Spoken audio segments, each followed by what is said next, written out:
One thing I do is I enjoy kind of walking around, getting a good 20-minute walk in.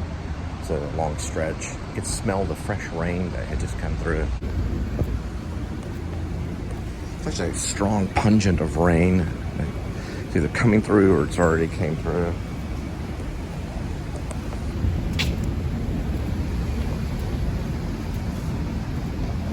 We're only dealing with like 99 degrees, so it's not nearly as bad as it was. Kind of went like a midway down. Let's see if there's any other arrivals. May I have your attention, please? Will passenger Mason Smith please return to a 28 Compasitos to retrieve your item? I guess someone left an item or something. May I have your attention, please? Jeanette Wallace, please return to checkpoint D30 for a lost or left item. So left or lost item, something like that.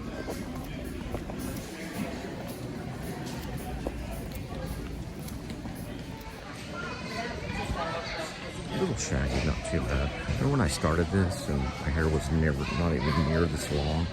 It grows like really quick. Remember, for only $189, you get yourself some clear to sign up there. It's a breezeway right past TSA. No, you don't have to take off your belt or your shoes or anything. They just use your fingers and your eyes. That's all you need is your finger and your eyes. Please, Jeanette Wallace, please return to checkpoint D30 for a lost or left item.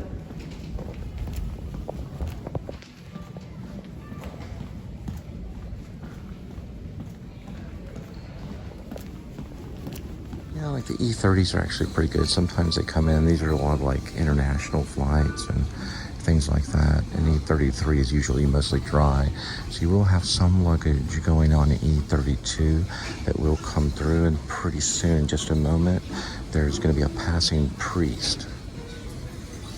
Yeah. And then the E33 and E34 also usually are dry too.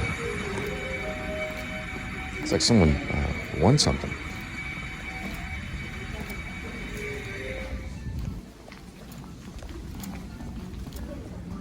Here's too. This is really good for lost and found, so they'll actually have information. You can call. What's your ringtone on? Yeah, so you're paging lost and found in an airport, and you have all the other authority figures you may need. Oh, there's a little button too right here. I guess it turns up the volume. Yeah.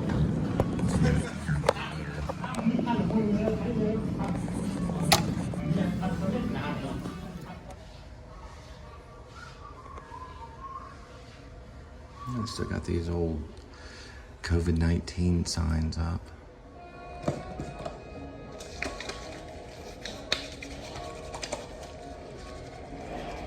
Little squirrel and donkey.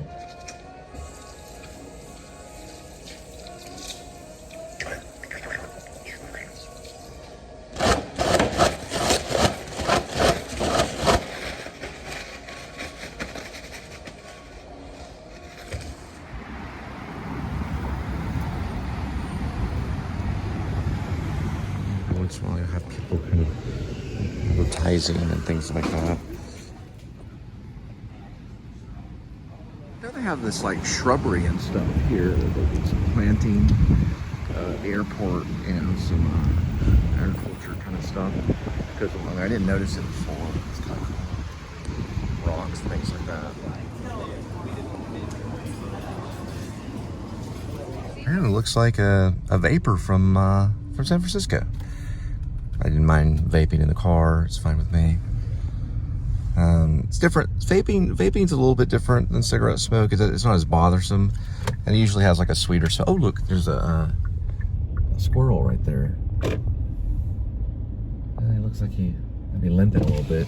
This is known as the Anatole, and I'll see if I can get some parking. I don't know if they have free parking, but this is at least the outside of it, and it's one of the bigger hotels that are located here in Dallas. They got a cool atrium I'd like to show. I don't really know why it's not a filming location. I'm sure it probably has been, if it's been in any movies or cinema. And also a reminder, today is National Cinema Day. So $4 movies on some of the platforms. Let's see if this is somewhere I could park. This bus landing. Okay, that's a bus landing zone. These have these little things in them right here. Like a little pottery. You can see like a pottery kind of blockage where you can't really go in and park without going through that gate. So, whoops, what was that? Free parking, probably, I don't know if it's a no-go or not, but I've been in there before. What I probably can do is just kind of park on the sign, just run in real quick and get the atrium and then run back out. There's a actual Peter Pan looking kind of thing. I don't know the story behind this. Is Pegasus is flying off the horse right here. It's pretty cool. I've vlogged it several times before. This is when I was first doing rideshare back in the day, about 4 years before I got assaulted working for Uber. And this also is a big building right here. Huge building right here. So Uber most likely probably owes me about at least a couple $1 million in a lawsuit. But we'll get to that later. And then there's a huge one right here. They put me in a very dangerous situation when I was working for Uber Eats, way out in probably the most dangerous area in Dallas off of Harry Hines. I was assaulted. And they also put me there during hours when the restaurant wasn't open. So they're responsible because they put me in a location that got me hurt really bad. I wrote a book about it. It's called Chin. I'm gonna run in real quick and I'll run back out. They're from Arkansas right here. I'll be right back. Just real quick. Yeah, hey, how you doing? Let's spin back around here. You know what? I don't know. It might take me more time than I think. One of those attendant people. Came back around. He probably thought I was pulling up to stay there. Not yet. We'll get to that later. We will stay here for night and vlog it, but not at the present moment. Oh, and also, thanks for the channel supporters that came through the other day. We really do appreciate it. We do take our YouTube channel very serious. So it does look like we're just kind of having fun. We just got a YouTube channel. But when you have more than 1,776 edited vlogs, I think that shows a sign of seriousness. But it's actually more than that. We have probably about 3,000 edited vlogs, to be honest, because I don't number all my vlogs. And the last one that I did, the last one I numbered was, give me 1 second. I gotta do this real quick. I'll talk about it in a minute.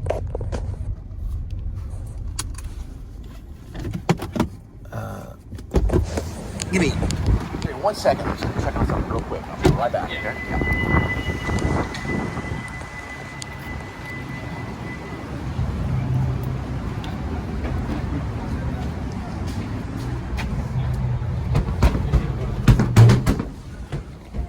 This is like the main room right here.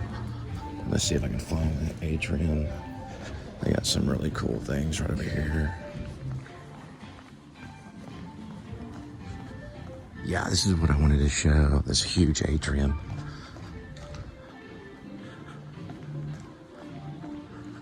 They got elephants. Okay, look at this stuff right here. You got to come to this hotel if you're going to stay. You can want to stay at the A.D.W.C if you can. Here's these elephants. This is what I was looking for right here. They got these tusks and everything right here.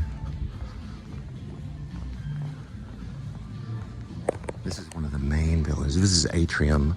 One of the atriums right here. Is that not cool?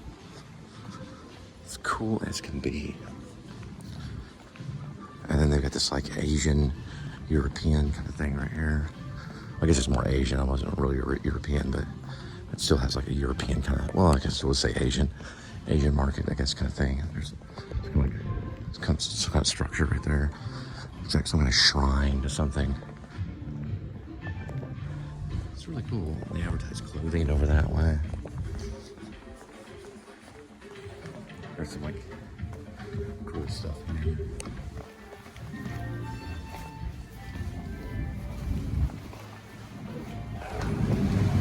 I got these things too right here. It's pretty cool. Anyway, I think the atrium I was looking for is that one. That atrium over there. We'll get that one another time. Looks like the wind's picking up and there's going to be some like maybe a little more rain. A lot of wind happening.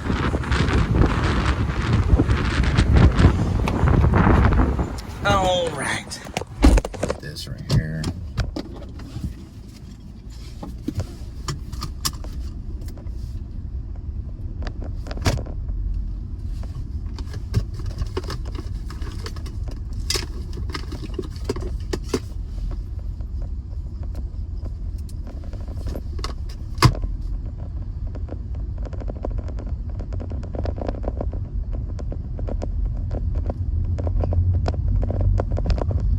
All right, so it was probably the atrium in this one that I want to see, but we'll see it another time. I don't want to burn too much time. But anyway, that's part of the Anatole. It's one of the towers. I'll have to find out which tower that is. It's the larger tower. I thought the cool atrium was going to be on this one right here. But that's just kind of a run and go vlog. I did the same thing when I first got to Dealey Plaza to stand where Abraham Zapruder did. I just pulled up, jumped out real quick, got the vlog, and then drove off. It's like a drive-by vlog. A drive-by video log of when Abraham Zapruder, where he stood. But this is not that far from Dealey Plaza. So if you wanted to come out and see the JFK thing, and I thought about even giving tours eventually, although I do need to read up more on JFK assassination, just the Dealey Plaza area, and then maybe where Lee Harvey Oswald went for they got him at the Texas Theater, and also some possible conspiracy theory routes. I was thinking about doing that, kind of like similar to like Dearly Departed, but not as Charlie Manson, more JFK, and maybe mention some with Marilyn Monroe, since I have connections with the Actor Studio and was discovered by James Lipton and then got into the Actor Studio and stuff. So there's going to be a connection with Marilyn Monroe, because Marilyn Monroe was really big in the Actor Studio. She was actually retrained as an actor. She was retrained as an actor. She was already famous when she was trained by Lee Strasberg, but she did supposedly have a relationship with JFK. Just people have not really exposed that relationship to its heightened degree. So it would make sense to bring in that kind of stuff too, because I have a connection with Marilyn Monroe because I have a connection with the Actor Studio. So it'd be cool to kind of bring some of the aspect and some outside forces, you know, into the JFK assassination. I mean, you could do a cool tour, a really cool tour, if you get all the right information and stuff. And then you want to script some of it and then maybe improv a little bit of the other stuff. All right, so we're heading back. Here is what I'll provide for what I'm calling right now the JFK Dealey Plaza assassination tour. We'll probably just call it the JFK assassination tour, and maybe throw something in there about Dealey Plaza. Okay, so here's what I provide right now, okay? The whole tour can be, if you're out of town, I will provide the ride from either, if you want to land, ideally you'd probably want to land in Love Field, because that's where JFK landed. But if you do land in DFW, we can work out an agreement, and I will pick you up from there. So I do provide the ride from the airport to the actual spot of Dealey Plaza. We can negotiate prices now on an actual tour, and the tour includes going to the 6th floor of the Texas Book Depository building where Lee Harvey Oswald committed the assassination of John F. Kennedy. So we would go up there and we would look at it. You cannot take video up there, but you can take photos. And that would be part of it. And we'd also drive through the same part of traffic that John F. Kennedy went through, which going down Houston and then turning left on Elm, and then also investigating and just kind of exploring Dealey Plaza and where JFK was shot. And that would be one part of it. Then the tour would go to Texas Theater. We would go to, also we'd pass by where J.D. Tippit, the police officer, was shot by Lee Harvey Oswald. We would see that segment. We'd also go by the Texas Theater where Lee Harvey Oswald was apprehended by the Dallas Police Department. Also, we'll go by the old Dallas jail to see the cell, the jail cell, which is now exhibited. It is exhibited to the public, and I would take you to all these spots and give you my knowledge about the assassination and share stuff, and possibly, if you'd like to be on the show, and you're okay with it, then you could also be on the show as well. And we get through some paperwork and things like that for the first few people. I'd have to consult some of my people, but you may have to sign something saying that it's okay for you to be on my show. And that'd be part of it. So you'd be able to go on the tour, be on the show, you see where Oswald was. It'll be modeled a lot on, if you ever seen Escaping the Mouse with Breck Roll, he did a whole thing where he was showing the Dealey Plaza, Texas Theater, and it would go through that route. It would follow that design, because he laid down a design for that. Okay, so if you picked up at the airport, whether it be Love Field or DFW, you'd be able to go on the tour to learn about JFK.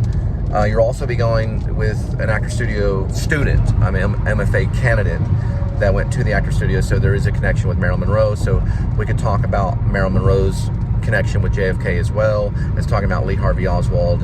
And I know a lot of stuff about Lee Harvey Oswald, and I've read some stuff about that as well as the JFK assassination. I do need to brush it up a little bit, so give me a heads up so I can brush up some of my knowledge, so that like the exact times of the bullets were that came out, whenever the thing went down, the assassination went down, like when the bullets started flying in Dealey Plaza, the kind of thing, and eventually killing Commander-in-Chief JFK. Okay, so we'd negotiate a price, what we think would be fair, and the tour would last, I don't know, probably 2 or 3 hours at the most, maybe longer depending on traffic.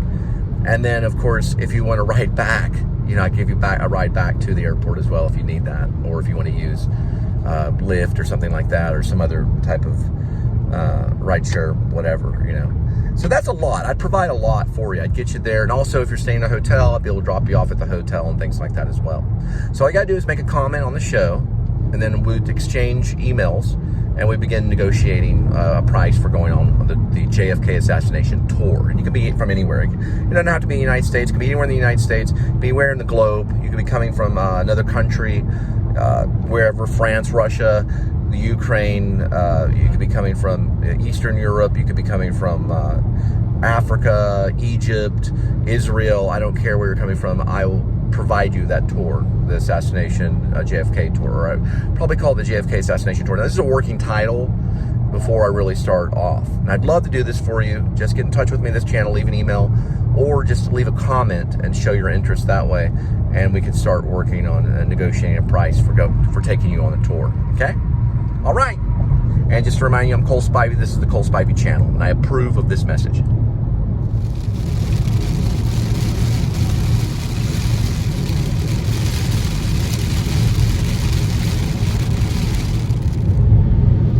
So remember, people, what makes a motion picture is moving pictures with sound, ultimately. And that qualifies it. So I know there's a lot of conspiracy theories, and I have a crazy, crazy, crazy one. But I think Marilyn Monroe was actually kind of involved in this whole assassination of JFK, because I'm looking at it as a spiritual aspect.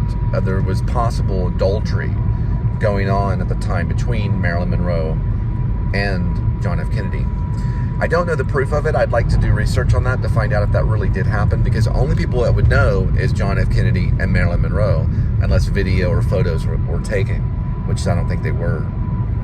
So it was only rumor to this point, but there's been books written about it. Now, there's a thing called the Eumenides. If you ever study like Greek theater, these are spirits that are released, and it's also involved in the play Medea. If you ever see Medea. And I think this adultery made Jacqueline Kennedy so mad that these spirits were released out into the air, which landed somewhere around Dealey Plaza or around where that area is. Some people think it's haunted. And that this kind of took over or entered into Lee Harvey Oswald, who became an acting force for these Eumenides spirits, these spirits of immense anger, which many characters have known to have in the Greek theater and Greek drama. So that adultery set off these spirits that got a hold of Lee Harvey Oswald and set forth and killing JFK because of this adultery. That's how strong love can be. And Jacqueline loved John F. Kennedy a whole lot. Now, she didn't particularly kill John F. Kennedy, but she was right next to him when it happened. And you've got to slow things down and look at that she was very close, or she was very close to the assassination. Jacqueline Kennedy was. She was right there next to him and was not hit. Not only by accident. It's just a personal little kind of conspiracy thing. Now, I don't believe I could lay that down in science and people say that's crazy. And yeah, I can obviously see that. I'm not going to lie, But I really do. This is how I think, This is one of the theories I'd throw out. It's because Jacqueline Kennedy was very upset at John F. Kennedy being a spouse, being a loved one that anger was shed out in spirit form and got a hold of Lee Harvey Oswald. And because of that adultery, murder came about. Because if you look at the 10 Commandments, what's right next to adultery? Like, thou shalt not commit adultery. Right there next to it is murder. It's the next one. Thou shalt not steal, thou shalt not commit adultery, and thou shalt not murder. They're all very close to one another. So I feel that that's an error. I don't think I'm the only one that thinks this kind of stuff. But there's the scientists and there's the historians, and they wouldn't put that in any of the books. But it's certainly kind of a poetical theory, you know, like a poetical conspiracy theory about why JFK was killed. So why was he? I mean, we can say that John F. Kennedy was killed because he was president, but he wasn't hated. He was loved by the people. He was seen as one of the greatest presidents of all time. And it was like when he died, when he was murdered, it was like the same response of when John Lennon was murdered, you know, because he was for peace. JFK was for peace. He was not for war. But, and he was also a major Democrat. So there was no real kind of logical reason for him to be really assassinated. All these theories that come out about Lee Harvey Oswald and being this, you know, pro-communist, and communism was the reason he was killed, they don't make sense. It doesn't make any sense. It's a political theory, killing someone over something, you know. And also, Lee Harvey Oswald was a soldier, was one of his soldiers. He was commander-in-chief. Lee Harvey Oswald was just a small pawn, a small soldier. You know, he was just, you know, this little dinky guy. You know, there's a lot of weird things about that assassination. It really didn't have any real cause. It came out of nothing, you know. It came out of, there was no real main reason. Now, it can be argumented that JFK was hired, that Lee Harvey Oswald was hired by either the mafia or by Cuba or by the government, by the United States government themselves as a player in the act of killing their own king, like in Caesar. There's theories about that too, you know, that, and then, you know, one thing that was published though, you know, when he was interviewed, and it was published in many papers, that Lee Harvey Oswald said on national television that became global, that he was actually a patsy. Yeah, that he was a patsy. Meaning he was a pawn that was being used. You know, he did say that. You know, he said it when they interviewed him. He said, "I'm just a patsy," meaning someone else killed him. You know, that kind of thing. That's pretty much what Lee Harvey said. Those were some of his last words too, before, you know, he was taken to the basement of the jail and killed by Jack Ruby. That's another thing too that can be added in the tours too. The Jack Ruby connection. There's also Abraham Zapruder connection from the one that took the home video that shocked the world. That can be connected as well, because there was a place that Abraham Zapruder worked that was nearby. All these characters are still these places are still there in Dallas. You know, they're still there today. You can see where Abraham Zapruder worked. I think A.D.W.C actually came in and did a vlog on it too, and where he stood whenever he took the video. So they're all connected. They're all still there. They're all little areas of Dallas. They're known areas that you can actually visit and see for the source material, you know, like to find out what was behind it all. You know, everybody's got their theory. This is known as a Son of a Butcher. It's a slider bar. It's pretty cool.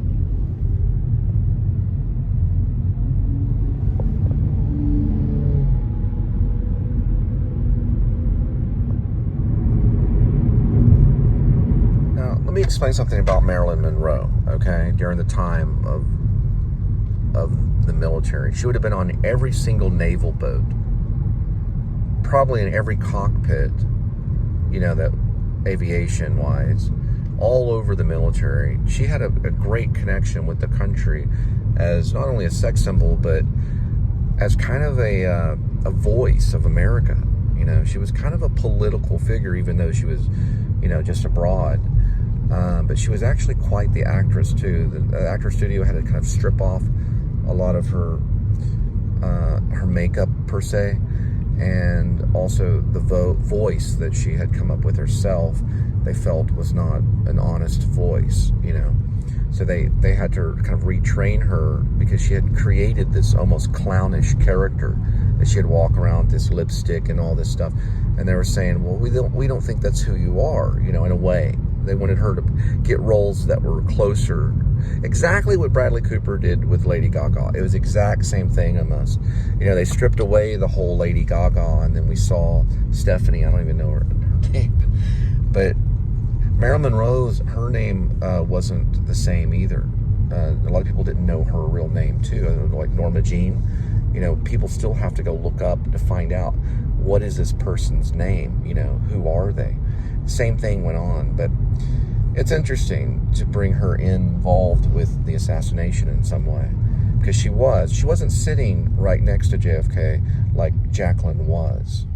You see the you know, the point in that the wife was there at the moment of death of John F. Kennedy, and Jacqueline was not going to.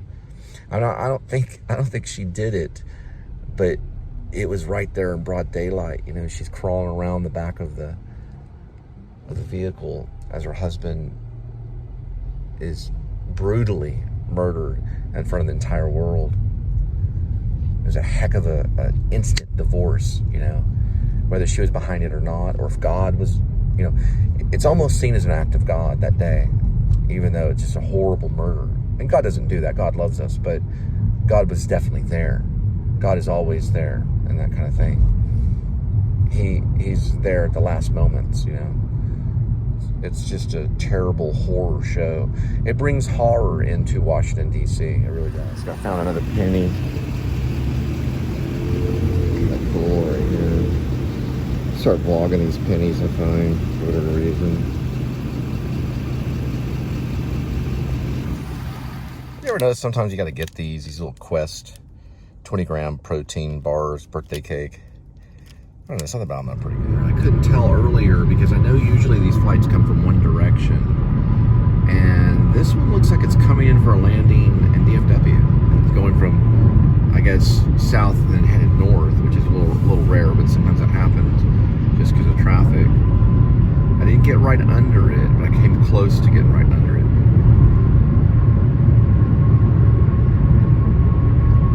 Don't think it's an American one. I think it might be, I don't know, I'm looking right now. That looks like a Brit plane.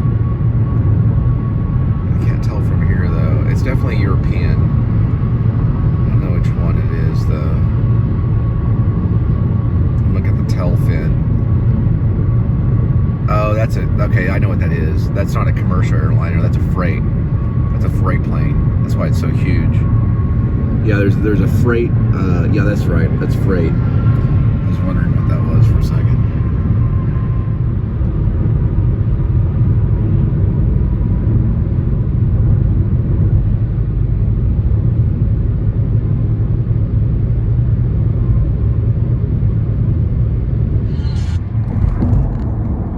Tom Petty and Stevie Nicks, classic rock, Love the Star, 92.5. Called The Star. Stop Dragging My Heart Around. Stevie Nicks.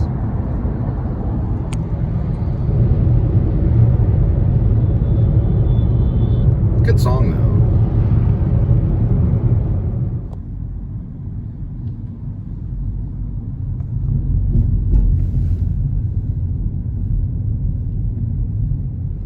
I think the idea behind like Brian De Palma's approach to filmmaking was to try to find a very unique personal way using technology to kind of change the normal style of filmmaking.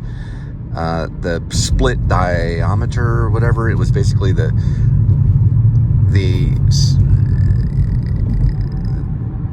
camera's focus was split into two different levels, one being further away, one being close up. That way it could be focused. You could focus on a scene and see someone in the distance as well as someone very close up, and the focus would not shift, so there would not be anything out of focus. And then he also did the split screen as well.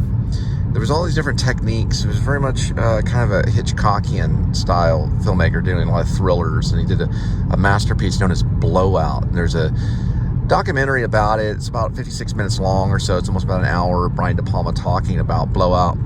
Highly recommend it. Also, John Travolta's brilliant in Blowout. One of my favorite movies. I did write a screenplay that was kind of an homage to Blowout called The Projectionist, which I'm very proud of. About a projectionist that becomes obsessed with a B-film actress in Hollywood and gets in a lot of trouble and stuff like that. But we started working on it. So I finally just said, I don't care about the money. Let's just do this stuff. And let me tell you, man, you run dry quick and you're just worrying about gas, So it gets crazy. But we started putting some of it together, and I really felt purposeful doing it. A lot of purpose in doing it, But Brian De Palma is a great model to look at. If you look at some of his movies, I'm a pretty big fan of Casualties of World War II, but I'm a really big fan of Blowout. I think that one's a really good one. Check it out. It's a documentary. It's on YouTube. And it's Brian De Palma talking for about an hour about Blowout with John Travolta. He's not talking with John Travolta, but he talks about him. And then his wife was in it and stuff like that. His wife is horribly claustrophobic, and he had put her in a car underwater and put a bunch of... Not that I'm going to do that to Linda, of course. I wouldn't, put Linda in a car underneath a watery pool, with water gushing in, and her screaming and everything. But they did that, they went to the full length, just to get a great masterpiece. Blowout's probably one of our top 10 greatest films ever. Check it out, though. So the idea of using a B-film actress, in the projections is very important. She's not a complete movie star. She has the glamour of being a part of Hollywood, but she's not very well known, which gives her more freedom. If you ever watch Once Upon a Time in Hollywood, Rick Dalton's character has that same kind of thing. He's on television. He's kind of a B-film actor. So they have the freedom of not being a celebrity iconic, but yet they're still part of a great thing. And that's Ali Starling's character in The Projectionist, Let me see if I can get this right here.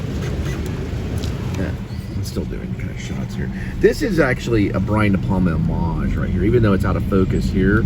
So with his film, both parts of that would be focused. To be able to see that in focus and this in focus at the same time. And they used some kind of split thing where it had two different versions of different focus. Your depth of field was everything was in focus. So it was just... It's very weird to look at. Brian De Palma does have an emotional effect on people through the camera work alone. And so he used to have his own little miniature camera where he'd make these little documentaries and throw them together. So when he was on set, he was able to talk to the cinematographers that had what was known as a Steadicam, which was becoming popular when he made Blowout. So he could choreograph it and have it all ready, because he was an expert at just using the camera. He was a great photographer, and he approached it from that aspect of filmmaking. So when the steady guy came, he knew where the steady guy needed to be, and he would rock it out and everything, because Steadicam was a big deal, back when Blowout was made. I gotta find out the year of Blowout and look at it and everything. John Travolta was in it. It's great. You guys should check it out. See, in a lot of ways, it appears that I'm just holding my iPhone and I'm just talking in it, and I am. Because I would have to tell the people that would, let's say, fund the projection or something, I don't know what I'm doing, but I can learn as I go. And that's how all filmmakers should really be, at all times. Even David Lynch, in interviews with Charlie Rose, he actually, said he didn't know really what he was doing. And I thought it was great, because David Lynch is, he's about as masterful as almost, Fellini or something, But there are filmmakers that are kind of headstrong. I was watching another interview with Refn and a guy named Friedkin, who made The Sorcerer. And Refn also made one of my favorite movies called Drive, which is also, when I wrote The Projectionist, was something I was listening to the soundtrack of Drive when I wrote The Projectionist. And Friedkin and him have a great little interview. But Friedkin was very headstrong. He did The Exorcist, and he also did The Sorcerer. And, he pretty much claims, he's pretty much knows everything that he's doing, but they're very funny together, though. Because Refn, when he was in film school, he picked up a chair and he threw it across the room. This is a rumor. I don't know if it's true. And then, they asked him to leave. But you know, his father, what was his name? I don't remember his name, but the guy's name is known as Rethin, right? His father was actually a filmmaker, so he was coming from a filmmaker. He's in Europe, I think. Oh man, I cannot think. Is he Dutch or something? But yeah, he went to film school in New York, one of the film schools there, and he just got mad and just threw a chair. But yeah, he's great. Check out Drive. It's got Ryan Gosling in it. It's like a brilliant masterpiece. Very well put together movie with all these like very stable shots, you know, of the vehicle and Ryan Gosling and the music. The music alone is brilliant.